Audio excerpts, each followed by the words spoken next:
He's a part of the landscape. Devil's Tower, Devil's Gulch, Devil's Den, Devil's Kitchen. He has many names: Satan, Lucifer, Splithoof, the Black Man, Old Scratch, Baphomet. He pervades our culture, both classical and modern, and no matter how hard you try, you just can't remove the devil from the Western esoteric tradition.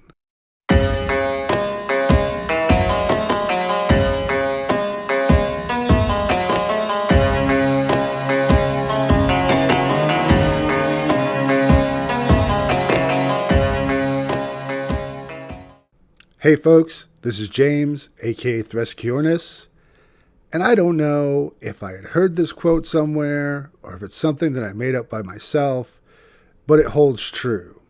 You can't remove the devil from the Western esoteric tradition. A lot of neo-pagans and New Agers, they try. They say the devil really isn't a part of what we do, but he's there. He's lurking in the background, especially in witchcraft. And also because he's become something way more than just the adversary of the Judeo-Christian tradition. He's a part of everything in our culture. I'm sorry if I'm about to disappoint some of you, but this is not a video about Satanism. Satanism certainly has its place in the Western esoteric tradition. It's a long and complicated subject. I'm sure we'll have some future videos covering that. But this is more of a witch or magician's eye view of the devil in practice. And it may be a little surprising, but I'm not going to go through a lot of the theological history of the devil. I think that his Judeo-Christian roots really aren't that important in this subject matter. It doesn't really play a part in how the devil is approached in the occult. That being said, of course, the devil comes to us from ancient Jewish scripture, and he really doesn't appear very much. Probably his biggest role is in the book of Job, where the devil or the Satan acts as a sort of lawyer, an accuser who works for God and kind of questions him about creation and about his creations, and God orders him to run Job through a series of tests. He's not really some great adversary. That comes later when Judaism runs into Zoroastrianism that has a much more dualistic view of the universe, with their god of light and creation being Ahura Mazda, and their god or devil being a being of darkness and destruction, Angra Mainyu. By the time we get to the New Testament, the devil becomes a tempter, this being that's tempting Christ to take earthly power instead of fulfilling his spiritual role. But even then, he's not the ruler of hell or anything like that. He's really fulfilling the same kind of purpose as he did in Job. Surprisingly, a lot of our views on the devil come from much more secular sources.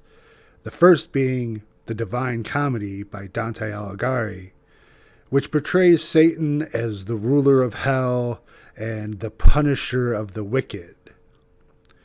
The second great makeover that the devil had was in Milton's Paradise Lost.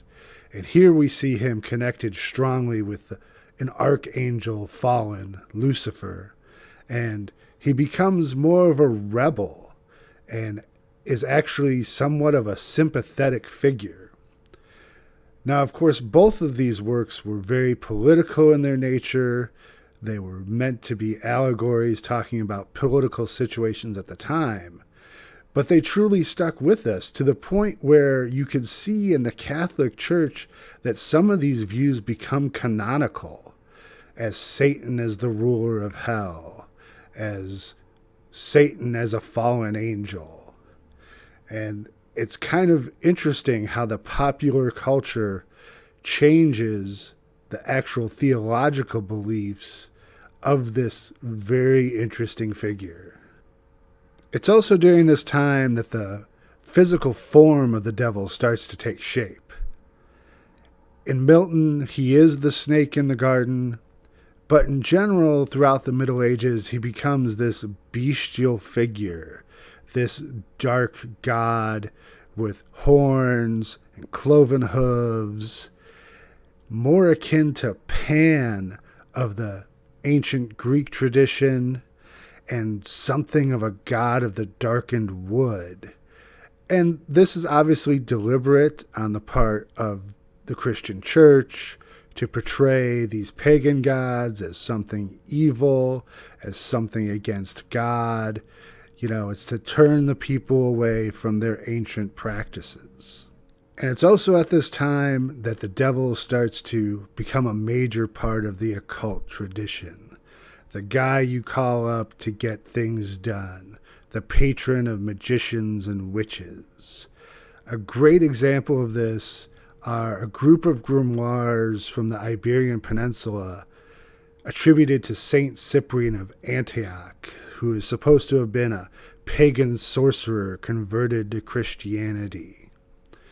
It's interesting to note that in the Portuguese versions of these grimoires, there's a lot of crossover from African diasporic religions coming from Portuguese colonies in the New World, while the Spanish grimoires kind of stick to the Solomonic tradition. But either way, they're calling up the devil, and the devil becomes this lord of the earth, whereas God is seen as the lord of all things spiritual and the guy you have to call on to ensure a good afterlife. The devil is the god of everything material, and he's the only way you're going to get things done. It's almost a Gnostic point of view, with God as something spiritual and vibrational, and the devil the material god of that fallen material world. Another place the devil starts popping up is in the Confessions of the Witch Trials, where the devil is portrayed as this dark lord that the witches summon when they go up on hilltops and burn fires and have sexual relations and do their evil deeds. Now, of course, all of these confessions were coerced in one way or another. There's a few out there that don't involve physical torture, but it's still obvious that the state is exerting its control, which means that we will never know if all of these confessions were just made up fantasies by the accusers or actually had some kernel of truth to them. But I'll say this, from my own experience and looking at the world around me, there has always been a human desire to go out into the wild, build a fire, have a party. You still see this in rural communities everywhere, and this goes back into prehistory. And these events are antinomian in nature. They're rebellious. They're time in between time when regular morals kind of fall away and people are there to just let loose. Now, if they're actually calling by the devil by name, that's hard to tell. But I think you can say that he's there in spirit, and he's still there today, wherever people gather around a fire and drum and dance. I think a lot of people's view on the devil comes down to the difference between hard polytheism and soft polytheism. In hard polytheism, the gods are seen as individuals. Mercury is not Odin or Thoth. These gods are all individuals in their own rights and have to be approached that way. Soft polytheism acknowledges that the gods themselves might be concepts more than individuals, that they take on different names and forms depending on who they're interacting with. And to tell you the truth, I'm mostly a hard polytheist. I don't think Mercury and Thoth have all that much in common. But when it comes to the devil, my ideas kind of shift. He is, after all, the consummate thief. And perhaps he steals these identities as he goes to fit in, to work his influence, to be the trickster, that universal dark man of the woods that a part of us are called to. When I started this channel, I said this was going to be more than just lessons on magical concepts and magical history. This channel is something coming from an actual practitioner. So for what it's worth, I'm going to share some of my own personal gnosis.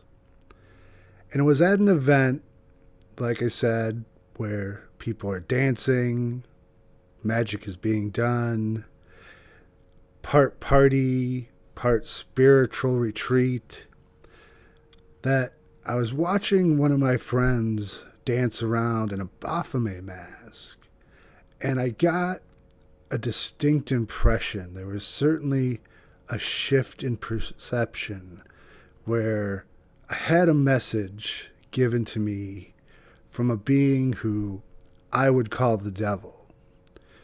And his message to me was two things. One, he didn't want to be worshipped. He didn't think that was a good idea. And overall, he wanted me to be myself.